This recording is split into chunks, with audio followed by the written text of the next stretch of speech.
Hey, what's up, buddy? Welcome back to another Minecraft video. Today I'll be talking about dungeons and how to improve and what you might be doing wrong. I've been playing dungeons for quite some time and I've noticed a lot of things that I wanted to talk about. One of the main issues I've realized people doing is they always jump straight into rooms and die instantly and then get confused why they died. Well, never ever do that, especially if you can't tank the damage. The skeleton masters do a lot of damage, and if they hit you twice at the same time, you will die instantly. I mean, you can do it later on in the run, it might be fine, but this is usually an issue if you do it early on in a dungeon run, since you don't really have that many blessings to buff your stats. Which brings us to the next point, blessing stats and all things related. I don't know if there are a lot of people know this, but there's an essence shop if you look inside the blacksmith menu. You can upgrade a lot of stats like blessings, HP, defense, strength, or whatever you want. I actually talked more about it in another video, so you can check that out if you want more detailed version. It might not really make a big difference, but it does help you a lot. It also drains your essence, so it's really hard to upgrade. A good tip I can give you is to save up your essence for the essence shop only and buy essence from people to upgrade your armor or whatever.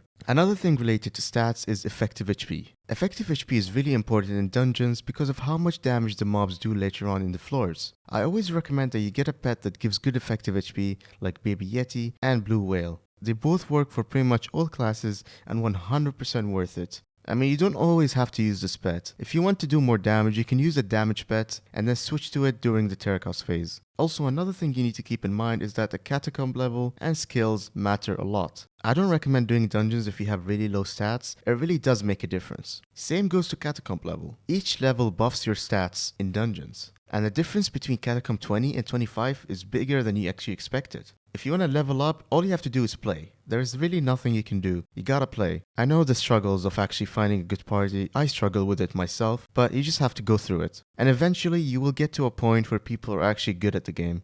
Maybe. Anyways, let's talk about secrets. Yep, you gotta love secrets. You cannot stress this enough. Learn secrets and puzzles. It plays a huge role in dungeons. You can be Catacomb 30 and horrible at secrets. Don't get me wrong, you aren't expected to learn every single secret, but at least make an effort. While you play alone, you can learn at least half of the secrets. Every time you're stuck, look up the secrets on the forum or the Discord server. Over time, you'll learn pretty much 90% of them. Same goes to puzzles. Don't skip puzzle rooms, or even any room. Unless you're a healer or a tank, which clearing rooms can be really annoying to deal with. Yeah, I know, us healers really do be struggling. I'll put a link in the description for a guide for all puzzles and secrets for you to check out. There are a lot of forum posts and also a Discord server for this. It's really helpful, so be sure to check it out. Because if you ever plan on doing S+ runs, secrets are a very important part of the game. Last thing I want to talk about are helpful mods for dungeons. The first one is Not Enough Updates. Not Enough Updates is one of my favorite mods because it makes your life a lot easier. You can access auction in dungeons, can see if a dungeon chest is profit or loss, and you can also color the bats and crack stone bricks to make it easier for you to find secrets.